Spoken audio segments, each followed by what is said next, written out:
This week on the Rundown, we'll start with some of the biggest news from the tech world and how it's affecting us in our lives. We'll get some therapy, and then we're going to dig into our main story.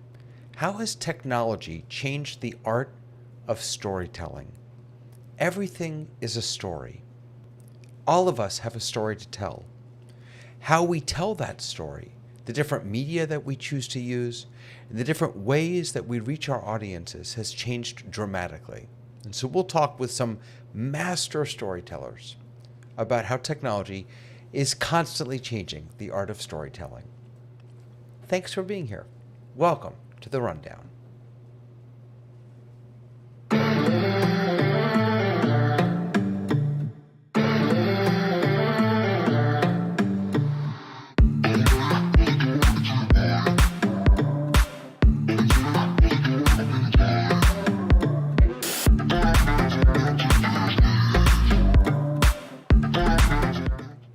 Welcome, everyone. Good to see you on this Thursday evening here in Miami, Florida. I'm here with some of my best friends, like Tamra.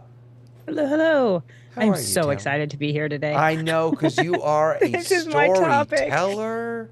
This is for you. Tonight is for you, specifically for you and Sky. I was thinking about these were the two people. Amazing.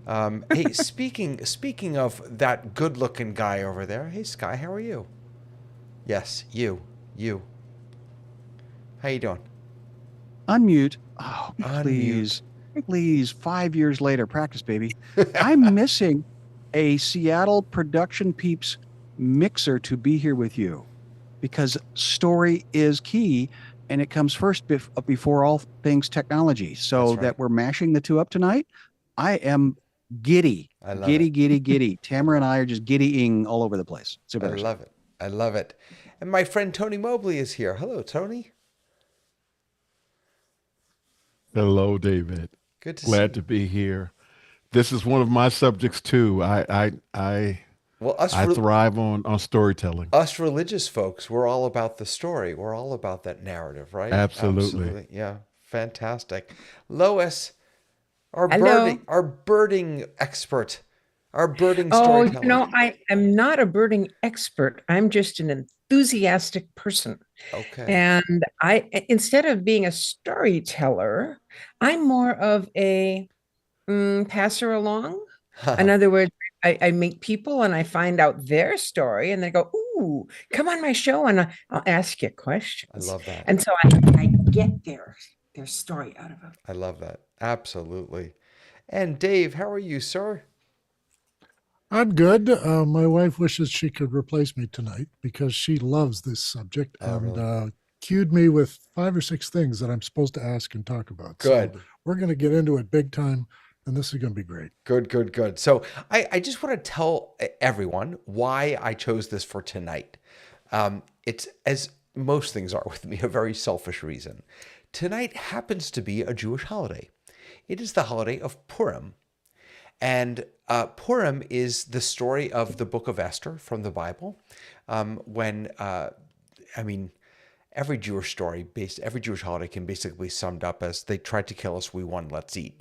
But this one is no different. There's a bad guy, Haman, tried to kill us, and we saved and won and whatever.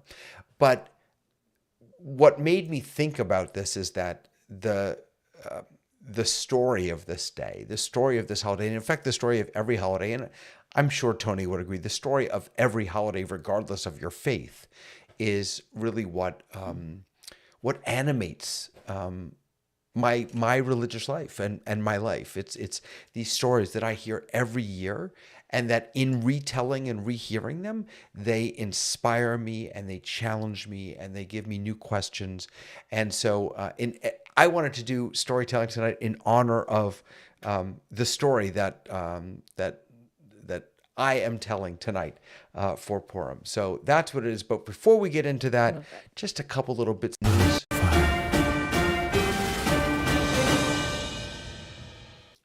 So I actually almost had three things to put on our list tonight, but I kept it to two. And the first is bye-bye Skype. Are any of us mourning for the disappearance of Skype?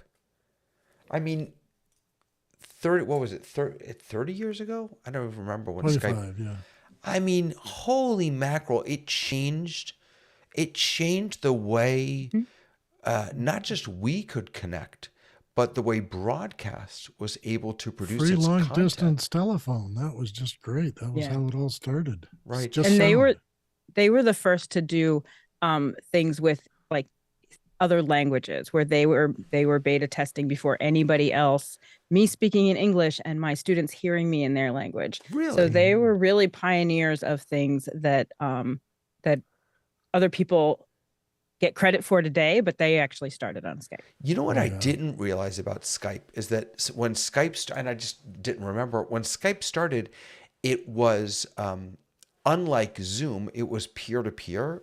And so that meant that it was a lot cheaper because you didn't have to send stuff up to the cloud. But also it was there was one-to-one. no cloud. It was one-to-one. It was not Correct. It was 6 dial-up. people. That's what it was. Dial-up. Yeah. It was old It was school. an international telephone is what it Yeah. was. Yeah. Soup can and a string.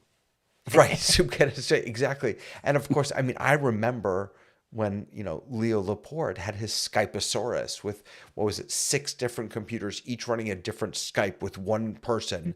And it was just, it is wild to be in our world today and to think back fondly on the olden days when we were all blown away by the capacity to, when I was across the ocean in Europe and I could call my family on Skype and we could see each other. It's just unbelievable. And Once again, and we're going to have a painful transition to Teams because Skype is supposed to take all your team stuff, all your Skype history, and put it in Teams when you launch Teams. No. And if you use the same login as Skype, you'll get that. Well, they'll get around to Canada eventually because it doesn't work up here.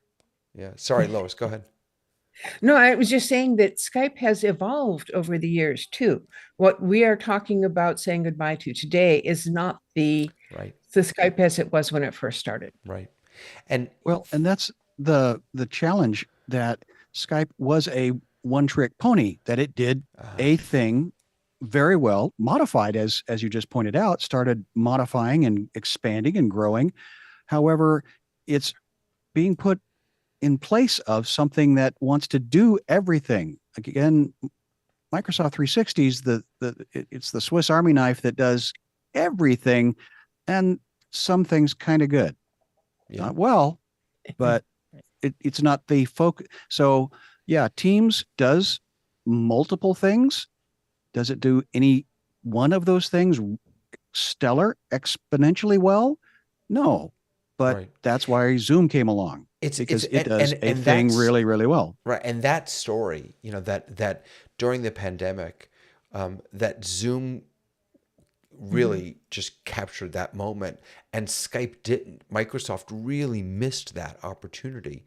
They spent many billions of dollars on Skype back when many billions of dollars was many, many billions of dollars. Right. And to think that they just really missed that moment in offering that's the story of technology, though, right? And that's where, when we say goodbye to things, I always think it's a good thing for current companies who are on top to really pay attention to, because if you aren't constantly innovating, if you are not constantly iterating to the next thing and trying to imagine what that next thing will be before, when you're in development, before you can even actually get there, that's the hard part. But if you're not able to do that, then we look at all of technology that we've had that come by the wayside, and then we go, oh, remember we used to go to Blockbuster, and then Netflix came along, and Netflix iterated 100 different ways to get to where it is today, and it's going to continue to do that. So I remember getting it's the like DVDs a cautionary tale, right?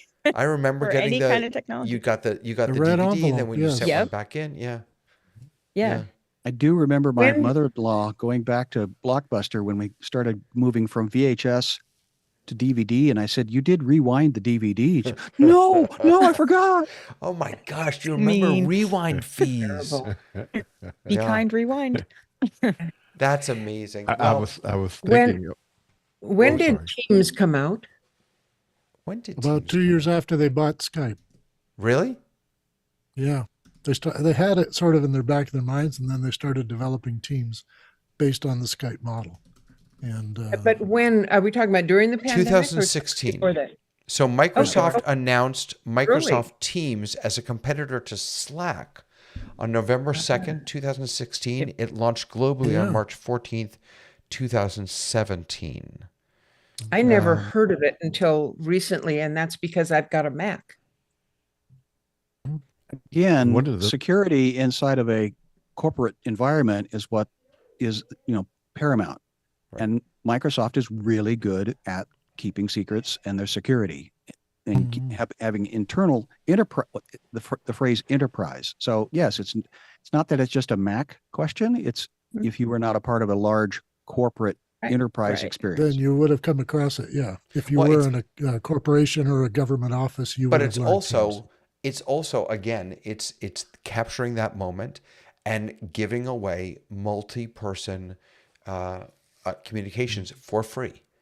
And that's what Zoom did for the first, however, I think Azure had to be developed before Teams would work like Skype. So they were kind of hoping that Azure would be quicker than it was, and it wasn't. Whatever it was, it wasn't free.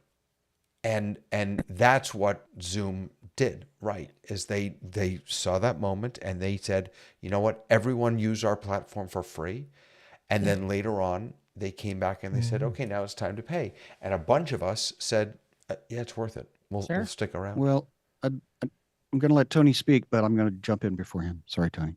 The question that I want to talk about is free, because yes, you watch broadcast television, you pay with your time. So free.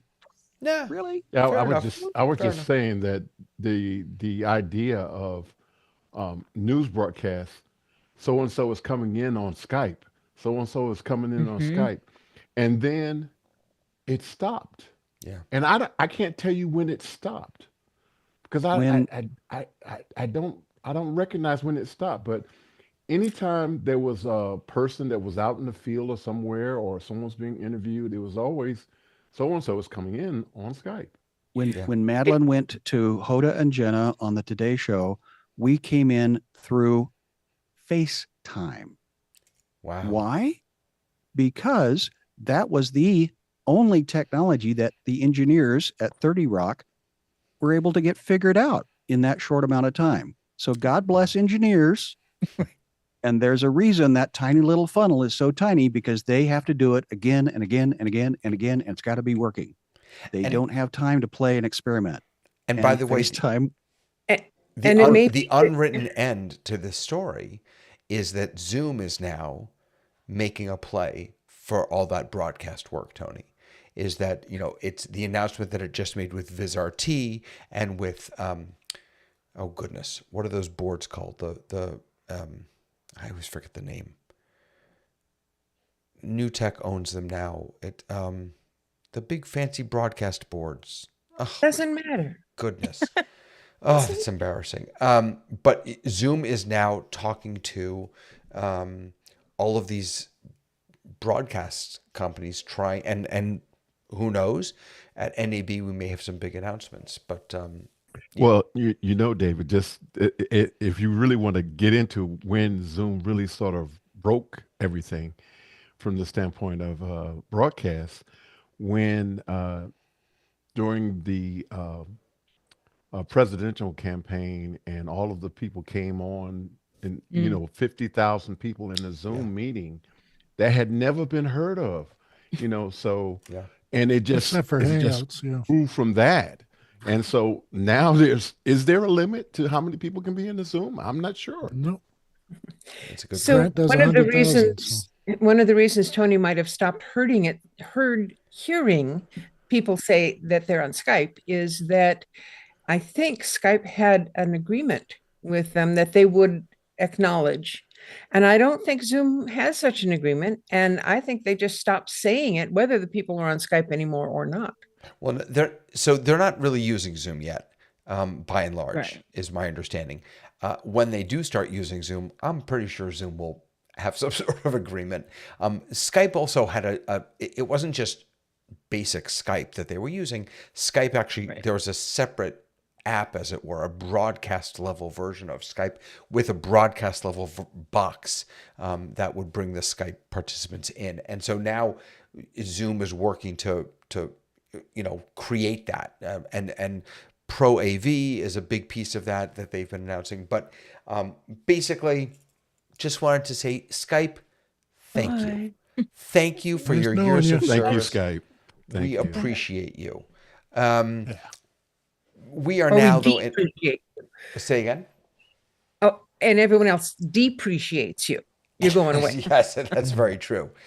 Now, have any of you gotten on Manus yet? I have not. I haven't either. So I signed So up. why is it Why are we talking about it? Why are we talking about it? I'll tell you why. So I signed up for it, and then it said, join the Discord. You have a better chance of getting a thing. Apparently, there are like 8. Wait, let me see here. How many people are on here? There are. Does it show you how many? I can't see how many people are here. Or something. There are like hundreds of thousands of people on here. Less than 1% of the people who have requested have gotten invite codes. So Manus is the newest thing out of China, the newest AI out of China. And its shtick is that supposedly it is if not the first, it is a glimpse into general agentic Purpose, AI, where it can actually do stuff. It's unlike the chatbots that we're used to using. It's not using just one large language model. It uses a whole bunch, so it can have expertise in lots of different things. And seek out models, I'm sorry? It'll seek out other locations, sources, and information that it didn't have before you asked. Right, and it is apparently doing some really amazing stuff. I love the new word it's created is the agentic experience. Yes. I think I'll start using that in every conversation I have with people. Does this feel like an agentic experience with me? So, yeah. And agentic in this, what we mean by agentic is that it's able to actually take action. It can serve as an agent of yours, and find all the homes that meet these criteria, and then create a website out of them, and so go ahead, Scott. I like the interaction part where you refine your engagement with it, and it comes back with another idea or another way of presenting that information. And we get this with all the chatbots, but nobody's really put it into a thing where it's feeling more like it is your assistant, and it's not just doing your bidding like a puppy.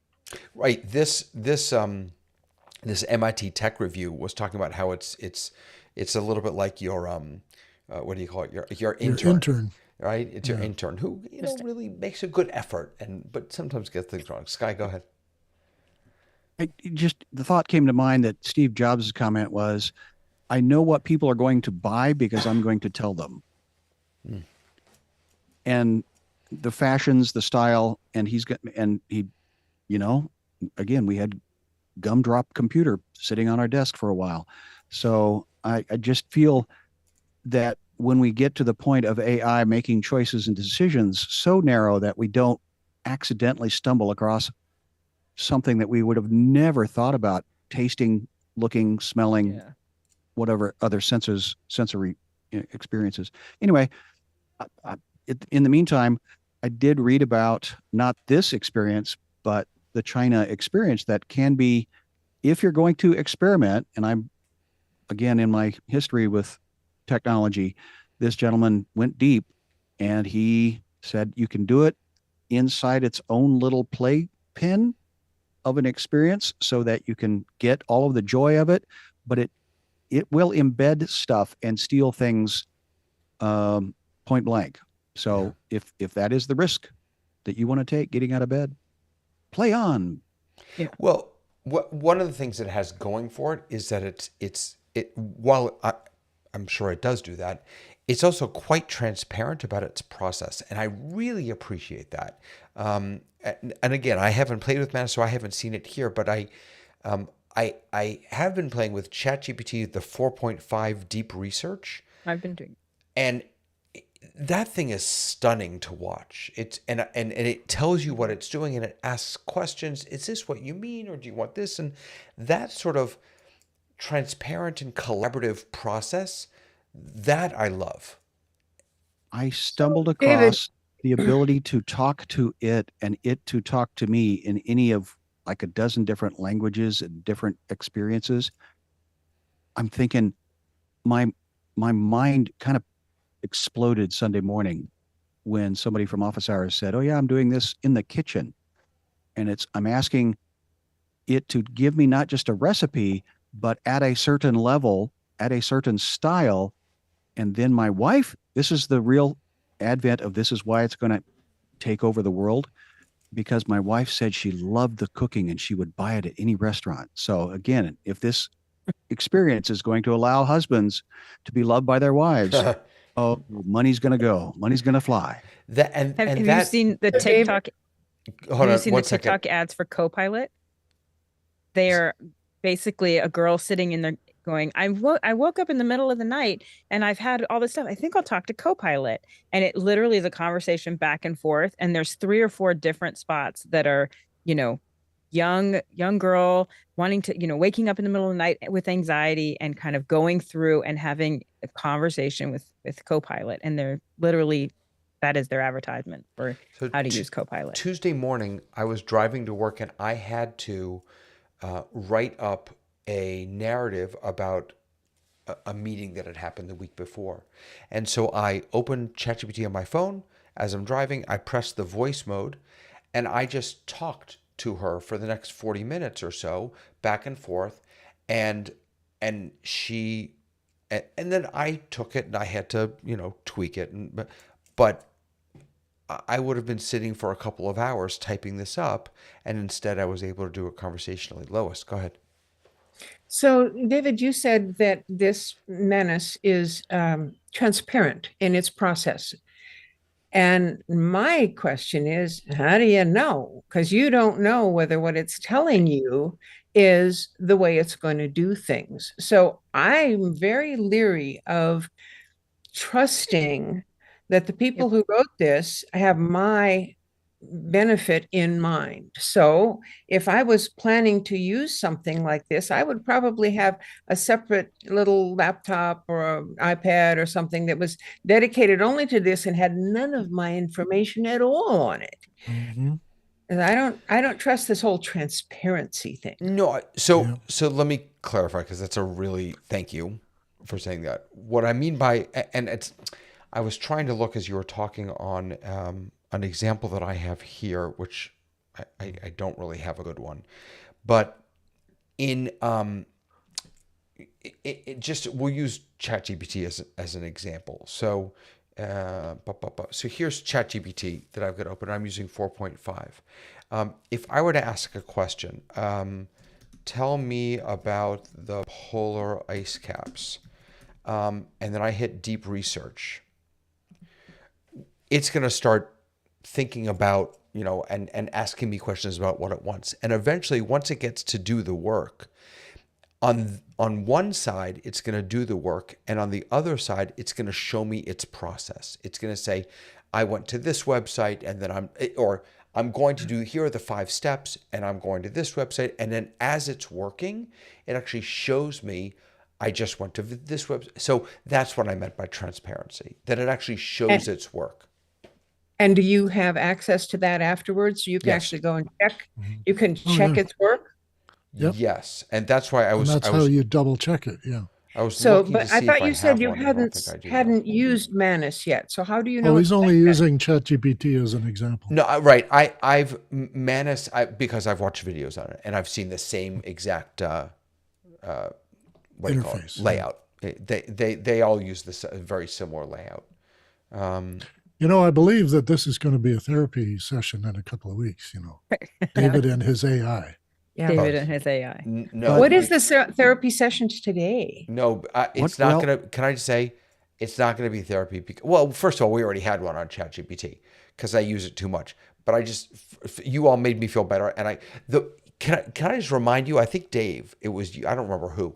Someone said, and this I have not forgotten this since you all said this to me, that I need to think about ChatGPT and when it helps me write things like a word processor. That's all. It's the new word processor, and I had never thought of it that way. So that was and that also spins off on what we are seeing now is like the early formation of DOS, and why I went to a Macintosh, because I didn't want to learn / semicolon whack whack all of the what it took to drive a DOS program.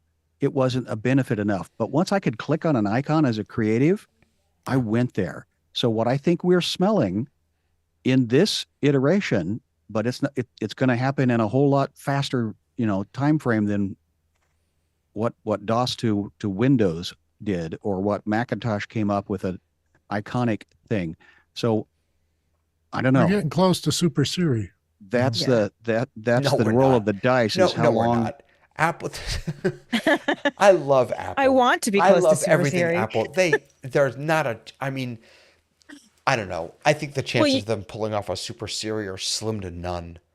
You just described with ChatGPT what I want out of Siri, because I'll be driving and I'll be like, Siri, find me this. And she says, I can't do that while you're driving. I'm like, that's the exact time you should do it, so I don't have to do it while I'm driving. Earlier that is today, why I need you. Wait, let me see if this happens again. Hold on.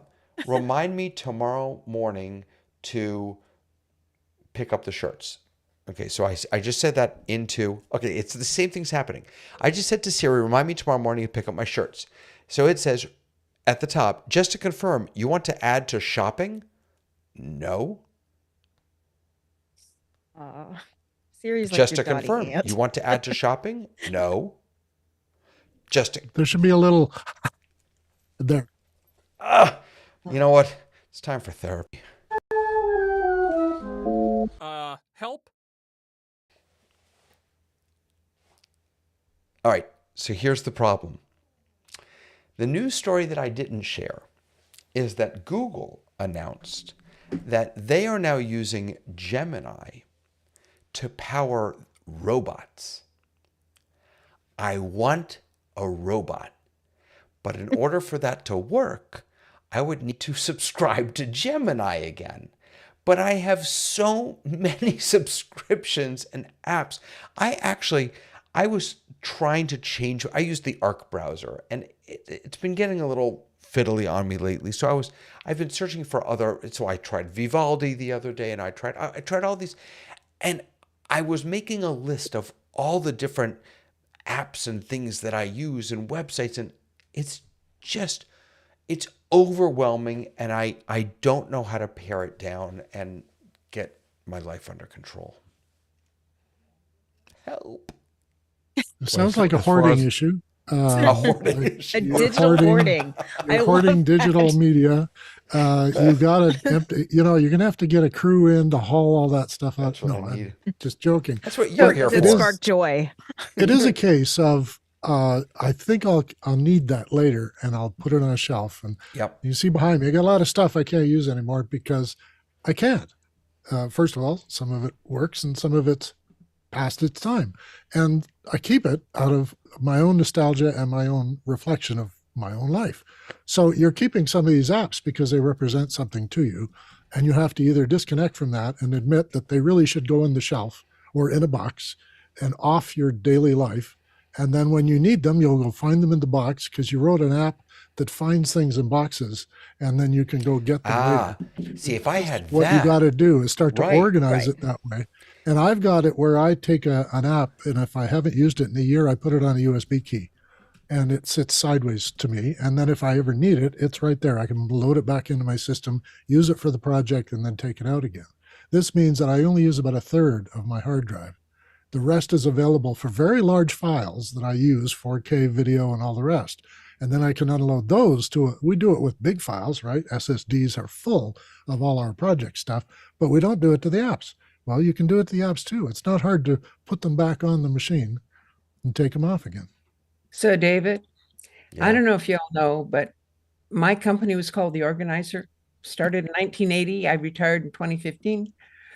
I will encourage you to ignore things that you are not using if you're not paying for them.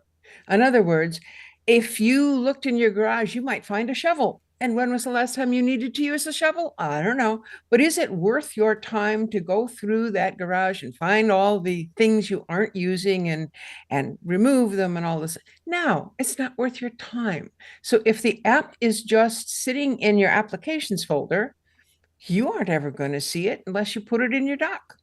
So ignore it.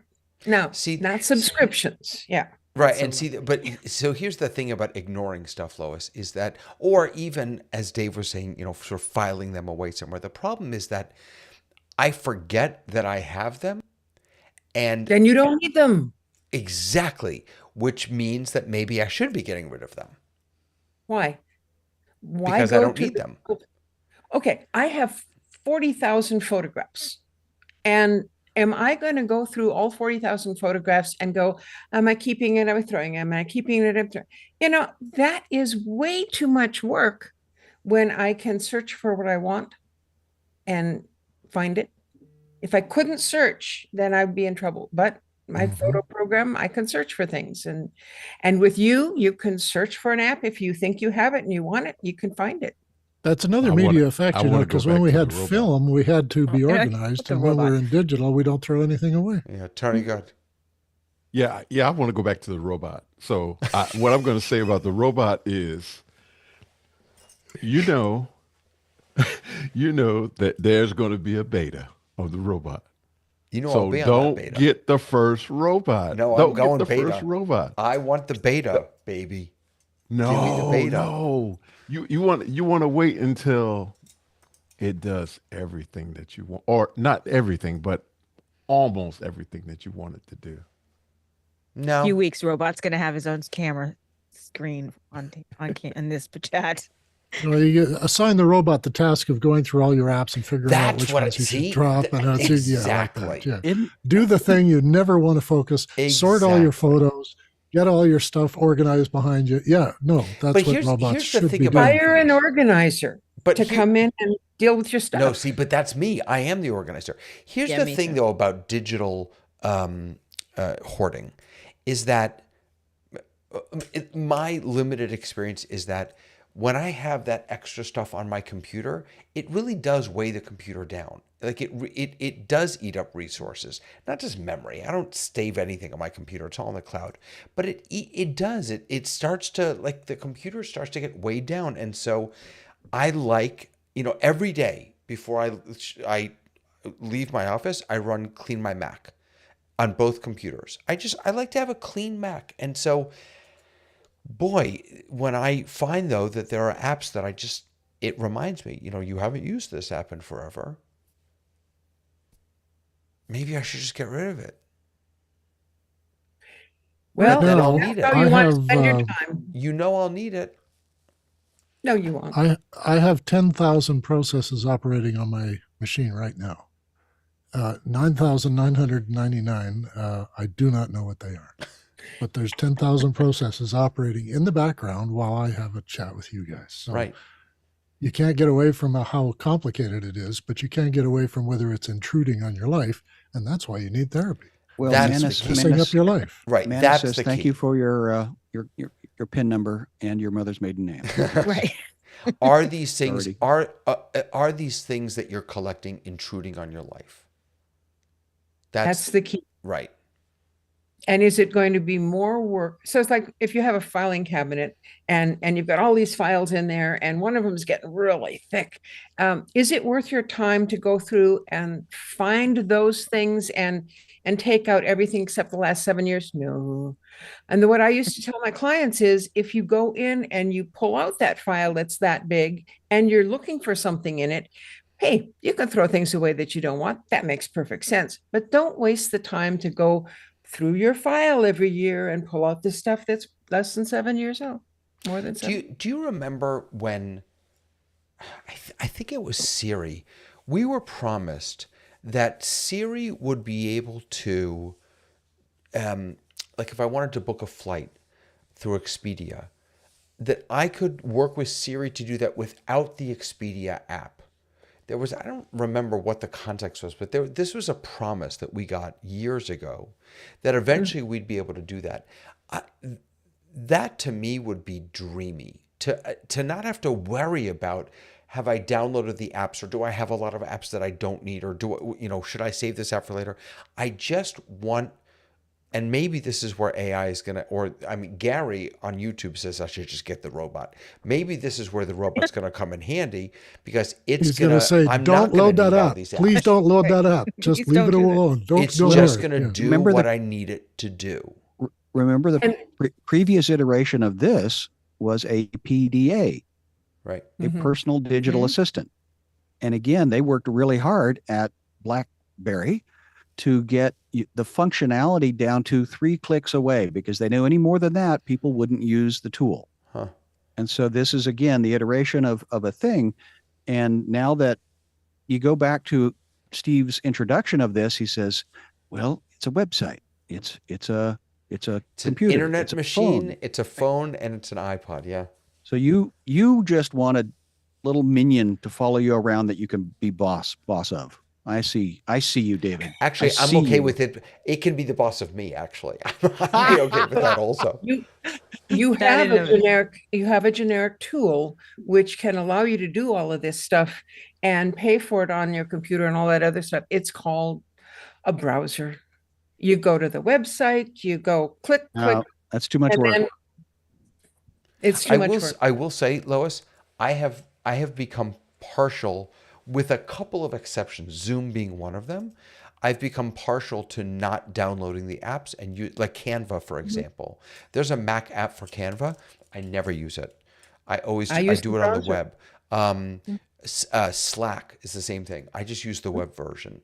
Discord, same thing. I just use the web version. So because I don't want to weigh my computer down with all those apps. So I'm very grateful. And now you're renting the software, not buying it. Yeah. Exactly. Thank you for helping me. Help? Here we go. Let's turn to the main topic. Let's talk about storytelling. How far back do you want to go? Right, well, exactly. Yeah, I want to be careful not. Situation. I want to be careful not to go too far back. But let me just set the scene this way, and let me set the scene by saying that in preparing for this, I was not thinking about one particular format of storytelling: television, film, Broadway, written, audio, artistic. I was thinking about, to the extent that we can, all of them, and the enterprise of storytelling, which was up until AI came along, a uniquely human experience that we could do. So I want to go around the horn, and I want to start with Tamra, if that's okay. Sure. Because first of all, remind everyone sort of what you do, because I know you're a producer, but you work specifically with storytellers. I do lots of things as a producer, all the producey type of things, but my zone of genius is really working with writers and developing scripts. And that goes back, my first job out of college was in the writer's office of a soap opera, and I worked my way up through development and worked at NBC and worked at Fox. And when I left there, I continued to have one-on-one clients. So that's really what I do at its core. And I've done that in theater, TV. Now I'm work with writers in a digital medium. So everything that I do has been kind of interlaced both with technology and with storytelling, including the teaching that I did is all wrapped in there. And how, not how, when, at what point did you say to yourself, wow, this art has really changed because of the technology? And let me just tell you what I'm thinking about. Mm-hmm. I get another way I could ask this question is was it the pandemic that changed for you or that said to you, wow, technology is changing, or has it always been a changing no, art? for me, there's no point, and being kind of a children's lit scholar, there's no point where technology has not affected storytelling. That everything, if we look at the history of storytelling, it is wrapped into, from the being a spoken word, passed on from generation to generation, to the pen, to the printing press. So to me, I've always been really interested in how storytelling shifts and changes. But a lot of my work has, I've got 36 years in theater and about 30 years in television. So I came into television in the late 80s, early 90s. So there's no part of my story in television that wasn't affected by the internet and by broadcast and by moving from film to moving to to digital, to there's no part of that that hasn't been shifted in terms of technology, because technology has really affected how we deal with an audience, and how we, the problems that we're having in TV right now is really, we've eroded an audience in a way where, by having asynchronous viewing, we no longer have everybody viewing the same thing. And so that has been the major shift that we're seeing now, and that's the real struggle right now, is that we're having smaller orders of shows, like 6 to 10 episodes as a season. And when I came into, we were at 26, we went down to 20 by the time I was on my executive rise. And, so we've kind of eroded that, and it's all technology based. Sky, is that an experience that you've had as well? Well, I came in as an actor. And so after 15 years of being on the road for a theater company that had a mission to encourage and empower, to reflect back to the audience, you say you believe in a certain thing. Here's a performance of you in your living room, because we used their imagination. So that's what was easiest. Hold on real quick, Sky. Was this live performance or? Oh, yes. No. So we would travel in a van. Okay. This is so, on stage. the technology was a Dodge van. Gotcha. And we had the blessing of an author that continued to write material to challenge a people group. And there were over 500 of us around the world in 13 different languages. And so that was a theater company called Covenant Players, lasted for good long 50 years, but it has since found it's run its course. The thing that turned me to technology was I needed to do the email. This is long before email. I needed to connect with my venues and say, hey, we're doing this thing at this time. Are you going to help us, financially? We're going to need to have this many people, bodies. And I didn't have people that knew how to type. And so again, the Mac was small enough, functional, that I could get somebody to send those letters out immediately. So the business side. And then side the business side, because that's all that a little portable chimney Mac could do, basically. Right. But then the Avid came along, and children at the same time, and I had to make a choice. Do I go after learning, HTML, or do I go after learning the art of, digital storytelling or nonlinear editing?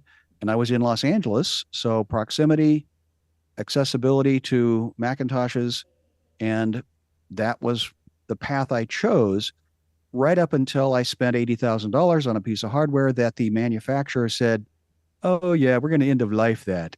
And my investment went. What's interesting about end of life is that for me, I remember when I started making YouTube videos and telling religious stories and musical stories on YouTube, for me, it was twofold. Number one, and this wasn't the most important piece, but it was I could reach a greater audience. And number two, though, and this was, I think, the more important piece for me, is that I was creating a digital catalog of my stories, that they weren't going to, something that I preached from the pulpit, lectern. That was it was fleeting.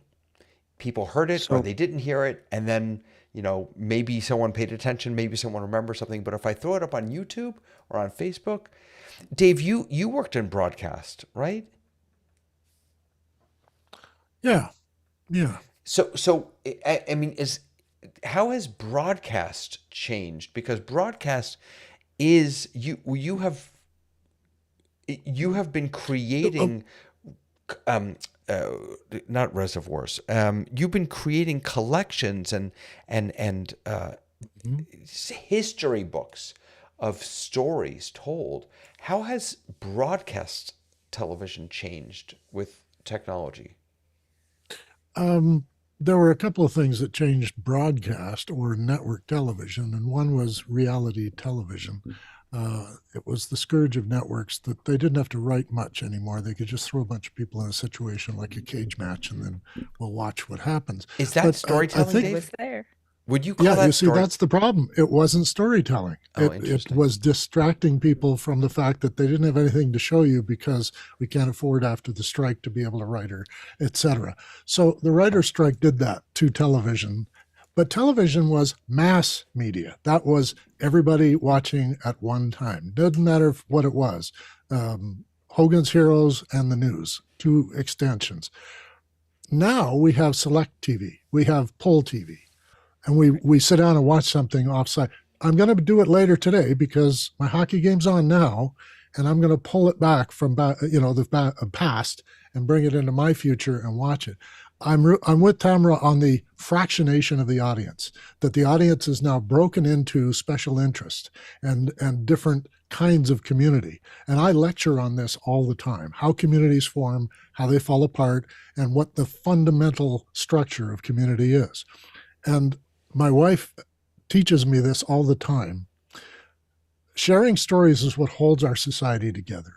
If we share common stories, we know those stories, and we live those stories, you can understand why the Catholic Church pretty much owned Europe, because they had a story and everybody could not read for themselves. And they went every Sunday because everybody did, so you had to. And you went and saw the stories in the stained glass. You saw the stories in the ceiling where they paint. You had the story told to you in Latin, and you felt what was true. And stories give us folk tales that teach us things and have truth. And those truths continue until a society abandons them and moves to something else. Now, colonization by major, Spain, Europe, and France and Portugal broke up a lot of people's culture by bringing a contrasting story. And here in Canada, we emptied out a whole place because we brought a European story to a place that didn't understand it. So I think what we're looking at in terms of storytelling is we're at a tipping point right now technologically, because we've democratized the ability to make it or tell a story, and we've now found fractional audiences that will be coming toward us when they hear from someone else. This is Dave. He says these things, and I want to hear more about it.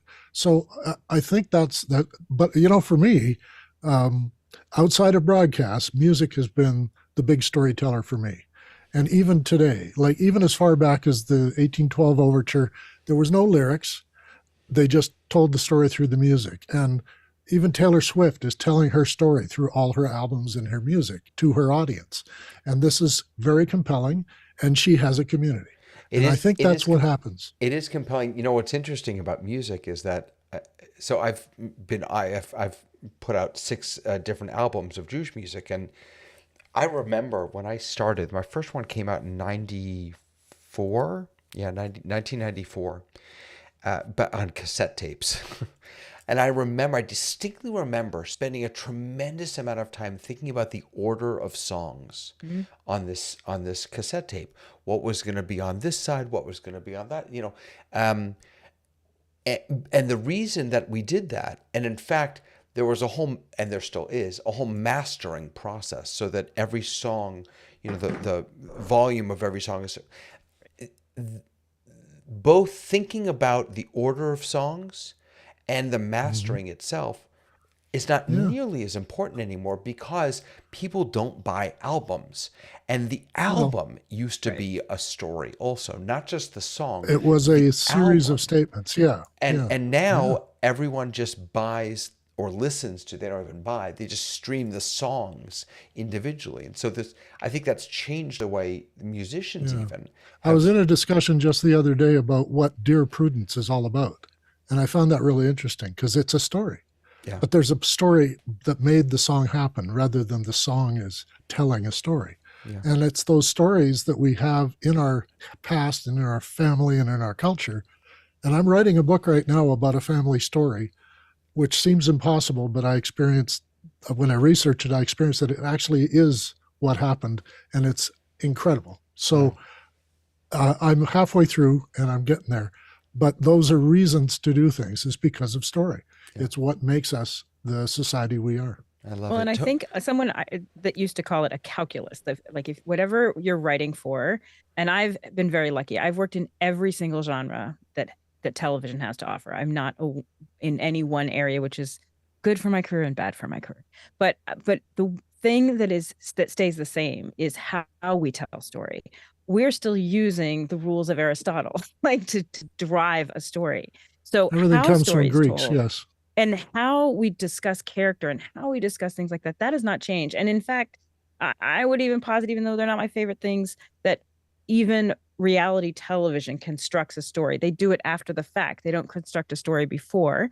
They do find a way to tell a story that is very specific. Right. And that drives with the same rules. So in a way, it's about the calculus of it. If someone is coming to me with a 1-hour drama that is going to be on broadcast network versus Netflix, or they're coming to me with a half hour or a soap opera or a kid's 11-minute script, the structure of how we tell story and how we tell characters has not changed. It is not different.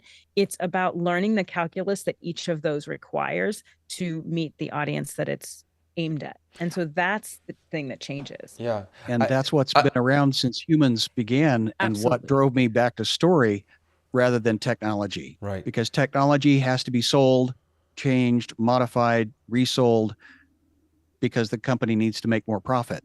They're the tools, not the story. Right. Absolutely. Story is eternal. I'm going to come to Brother Tony in one second, but Lois, you're a master of drawing stories out from people. How have you been affected, or how has your craft been affected?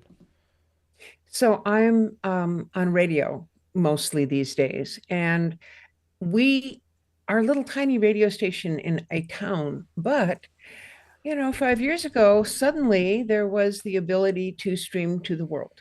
And so our audience expanded. We have no idea who's listening to it because you can't track that stuff, but it changed not what we did, but how what we did was received.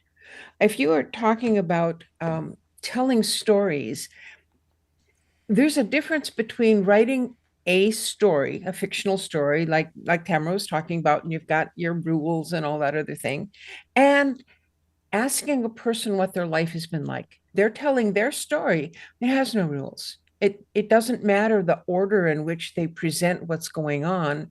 You're just learning from them what happened to them. And you're describing psychology, yes. It's a story, but it's not a constructed story. It's a lived story. Right. And so when you draw that out, the ability to share that more broadly, has that changed the way the story is told? When people, right, when it's not just radio, but when now it's streaming, or when now video is introduced, does that change the way people tell their story? I don't think so, at least for what I do, because I'm interviewing someone, I'm asking them questions. Let's say it's an author, or let's say it's Rabbi David, and I'm going to have him come on my show, which I did, by the way. And I'm not going to go ahead and look at what he's published and listen to the songs and all that stuff, because my listeners haven't done that. So I'm going to be the intelligent person asking questions because I'm interested in this. And he said that. Well, what does that mean? How does that work? So drawing people out is just a matter of being interested in them and getting them to respond to you. I will say it is interesting that that research piece that you said that you don't like to do, because that's a beautiful reason, by the way, that since your audience hasn't done it, you don't want to do it. But that research, being able to do that research more easily is something that technology has allowed us to do, which is just an interesting piece. Now, Tony, we are men of the book. So what is the role of storytelling in your life, and how has you, I mean, maybe more than anybody here, I've watched how technology has changed the way you do your work, your sacred work. Yes. the I think for me, understanding that there was a time when people who looked like me couldn't read, couldn't write, but they had their stories. And their stories is what got them through. And um, I'm speaking at my church on this coming Sunday. And my sermon is really about who is my neighbor. And what's funny about it is that as I was preparing the sermon, it occurred to me that I can give you the Greek word for neighbor. I can tell you what the context was between the characters in the story. But how it flipped for me was that I'm going to tell the story as it's written in the book, but I'm also going to tell the story as if it was happening in 2025. And so for me, that is sort of a graduation kind of thing, because I would typically stay in the context of exactly how the story has been written, and I would speak to some points about that story. But as I glean from my experience in college and in my Christian ethics class, uh, the professor would always say, if you are not telling the story and the story that you're telling is not authentic to you, then you're not doing anything. And I think that where we are is that me working with a small rural church that has now had the opportunity to engage in a storytelling of the world, that anybody who follows me knows that I'm with this small group of people who are on YouTube, and they're sharing their stories. They're sharing their experiences. And could this have happened 20 years ago? Absolutely not. But this is the space that we're in. It is technology has, I think, as Dave said, democratized the experience that anyone can share their stories. What is TikTok? Nothing but short stories. Yeah. You know, and when I think about when Tamara was talking about the fact that the television series had dropped down to like 8 episodes and 6 episodes and that kind of thing, I look at it a little bit differently. I look at it as the movies have been extended to 6 episodes. If you think about it, you know, Yeah. 40 minutes or 53 That's minutes true. or whatever, that's almost an hour. Yeah. And so not only do you have, you don't have to sit in the theater for 2 hours. You sit at Or home 6. Yeah. for 6 hours or 8 hours, and you get a even more concrete, developed story than you would get in the 2 hours. And so I think that that's fantastic. I think that's fantastic. And that's an effect, yeah. I don't think And the last thing I would go ahead. I was going to say, the last thing that I would say is that I think it's important for us to encourage as many people as possible to share their stories, because there are stories that we need to hear that we're not hearing. And so I know that this is not necessarily a part of the story telling of what we're talking about tonight, but there is, in fact, a digital divide. And there are technology deserts that exist, and that we have to, as best we can, share the information on how people can fight through those digital deserts so that they can tell their stories as well. Can I just say something? Go, Tamara. Hold on. I just need to say something. Tony, I want to talk to you for just a moment. On Conversations with Tony Mobley, you ask the questions. I just want to tell you, keep asking questions. But I love it when you're answering the questions too. I just wanted to say that out loud. Like, you're a great question asker. You're an amazing question answerer also. I just want to kind of interview you a whole bunch more. I just wanted to say that out loud because it's been a real joy. Like every time you say something here. on the show, I feel like it's like a gem, and I'm just so keep asking there's questions. Your shorts, there's your shorts. Yeah, right there. don't Well, stop answering them. Appreciate that. Like, Yeah, really. absolutely. All right, Tamara, I'm sorry. Go ahead. Tony brings up the number one question that I ask and I challenge every writer to, which is why you and why now?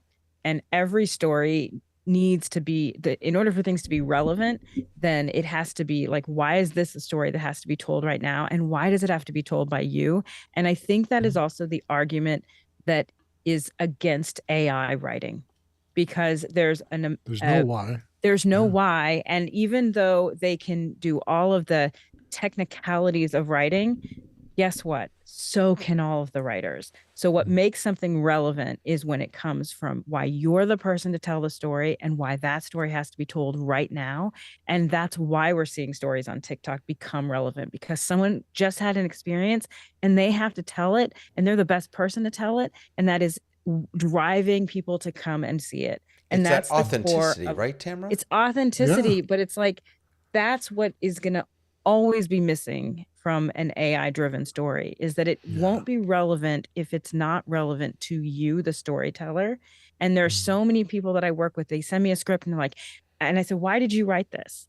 And they'll say, because I think this story is, good. And why wouldn't it be me? No, why is it you? Why are you the person writing this story? Yeah. And why does that story have to be told right this minute and by you? And if you do that, if you tell the story you're meant to tell, which everyone has a story they're meant to tell, every single person, doesn't matter if you consider yourself a writer or not a writer, you do have a story to tell. It is relevant for this moment and it needs to be told. But if you're telling something else or someone else's story, it will always come out flat. Dave, before you jump, it just may not be a commercial enterprise. Right. That's true. It's their story, but if you think you're going to be, Scorsese, you need to have a little reality check. Right. Dave, before you jump in, I just wanted to say, Tamara, that when you were talking about your story and authenticity, you immediately brought me back to, forgive me, I forget his name, our AI guy on TikTok. Oh, Nate. Nate. Doesn't really matter. But Jones? when you introduced him to me, you described how he starts every video by just kind of just looking for a moment. Mm-hmm. And that is not a TikTok thing to do. Like the idea of starting a short video with silence is, that is just, you don't do that. And yet he does it because like he's just a very thoughtful person, and it immediately drew me into him because it felt like he was being real. And he's the most unique person to talk about AI. There's no one else who talks about it like him. And by the way, right? I have no idea what his credentials are, but I love listening to him. No, but there's no one else who does what he does, where he's like, I discovered this thing today and I want to tell you about it. Yeah. And here's why it's important. It's so genuine. His whole style makes you want to come in. It's Nate Jones, I think. Nate B. Jones. Okay. I'm going to look it up. Be sure. Yeah, we'll look it up for you. Go ahead, Dave. Well, two things. I'll start with a follow-on to Tamara, and then I'll finish with something my wife insisted I include, and we're near the end here. I'm with Tamara because this book I mentioned earlier that I've been trying to write, I started in 2000. I've gotten about 7 drafts of this thing, and it's just not, I didn't know why yet. And I was listening to somebody on Office Hours talking about something like animation or script writing or something. And then he had those, why this story, why now, and why me? And I was able to reflect on that with a friend of mine.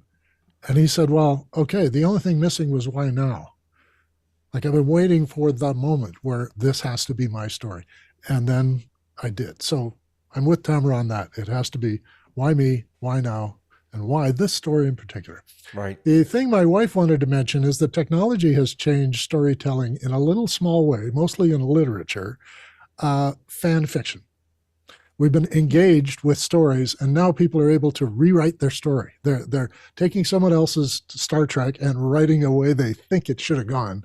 And fan fiction is huge, and it's only because people feel they can engage now with story. And I love that stuff. I don't care if it's good writing. It's just somebody went to the trouble of actually imagining a thing and trying to write it. And but also they're the only people who can write that kind of fan fiction, because it's something that speaks so strongly to them that they're like, I have to sit down and write. And I hated fan fiction, and someone sent me a 600-page like X-Files fan fiction. We're like, you have to read this. It's so good. And I was like, when I came to the end of it, I did read it. It was because those people needed to tell that story. It wasn't being told to them, and they had such a desire to do it. And I think that's just really how story affects all of us and how it's so important in our lives. It's such a rehearsal for real life, our stories from the time we're little. Sky, I'm going to come to Sky. I just want to say, I just want to mention that Tlaloc, who's watching, says that reality TV constructs the story beforehand, in his opinion, and that Gary agrees that he says it's all scripted. I mean, that's an interesting question, right? To what extent is, as we were talking before, to what extent is reality TV really storytelling? Is it scripted? Is it not? I've worked in that industry, and that's a longer conversation. That's an entire conversation. Go ahead, Scott. Again, because their job is to sell soap. Please understand that the construct is to keep your attention for 8 minutes, go to a commercial, make sure that you come back. So I'm reading a book currently, or listening to a book about the origin of reality television. They talk about the candid camera. Fascinating. Listen. Anyway, what I was hoping to make sure I put in there, though, is why is a book always, quote, better than the movie? Because again, in our imagination, we have an unlimited budget. And so this is my conversation, and I'm seeing a thin lips from Tamara.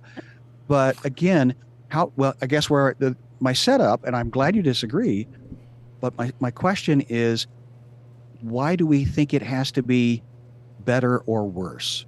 Why do we? Because we want to be that person. And my point is, let the movie be the movie. Let the book be the book. Let the audio podcast be the audio podcast. And again, why, as Tony mentioned, is a show 48 minutes? Well, again, so we can sell commercials within that 1 hour time slot on broadcast television. Ask me how. I made lots of mortgage payments because of it. The radio theater was imagination. Like, people would hear all these sound effects and the people talking and the staging of it and the timing of it as though it was a thing that was happening and we were listening in. Yeah. Yeah. Lois? So Tamara's description of how things are presented, the stories, is is totally valid for what she does. But if someone is simply wanting to tell their story, they don't need to learn how to be an author. They don't need to learn what the rules are. They don't need to do any of that stuff because they're not going to go and try and sell it to her. Instead, people come on like my radio show and they just come on and they tell their story.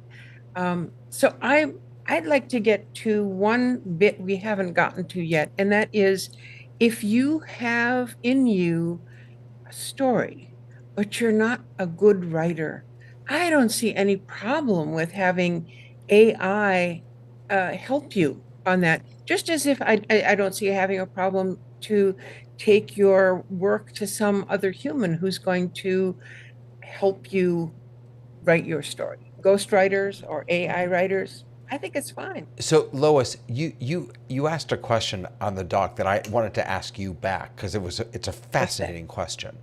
You said if the story is a good one, does most of the audience even care who wrote it? I think it's a really interesting question. I mean, it sounds to me like you're okay with AI coming along and writing stories for us, yes? I am okay with people directing AI into putting out what they want it to do. I mean, it's like if you go to Midjourney and you make an image, you've directed that. In some way, you are the author of that. And if you get AI to write a story for you and you go, yeah, that's what I want to say, own it. Do you all agree, Tamara?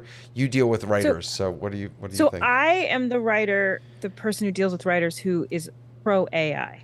So, I've worked with different writers. We've done deep dives as to like how do we use it for revision is our favorite. Our favorite is in revision because you're handing something when you hand off your first draft of anything. I don't care what the writing is, and the writing could be. I work with writers who write articles. Whatever it is. When you hand it to a human.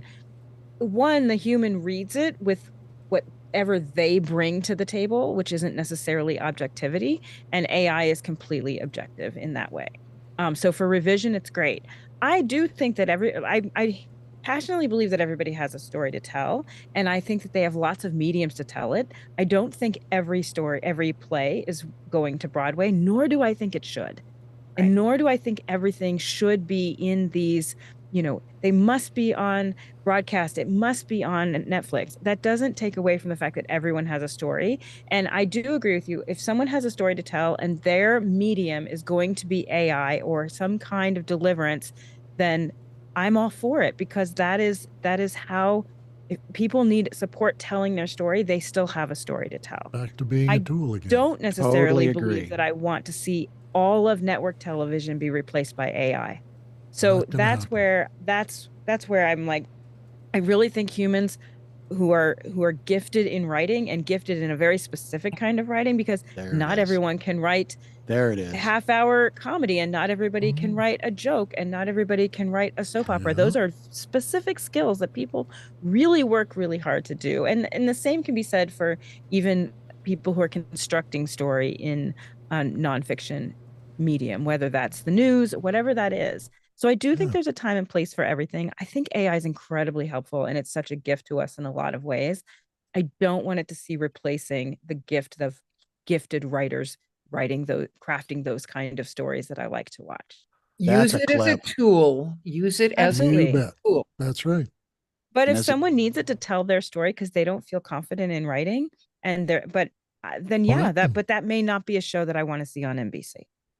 Yeah. There's the difference. A hobby has a reason and a meaning and a purpose, but it may not be profitable because the business of entertainment is a very risky thing. I would but that's not to say that there won't be a place for that kind of entertainment, right? Right. That's what I was just going to say, Tamara. Is that just because it's not profitable doesn't mean it's not valuable. I've been putting out. I have made thousands of videos. I haven't made a penny. Actually, that's not entirely true. I've made a couple pennies, like literally, I think 2 pennies. I also know, by the way, Gary, yes, there is a low hum. That's my air conditioner. I apologize for that. It was gone when I muted myself. I apologize for the low hum on YouTube.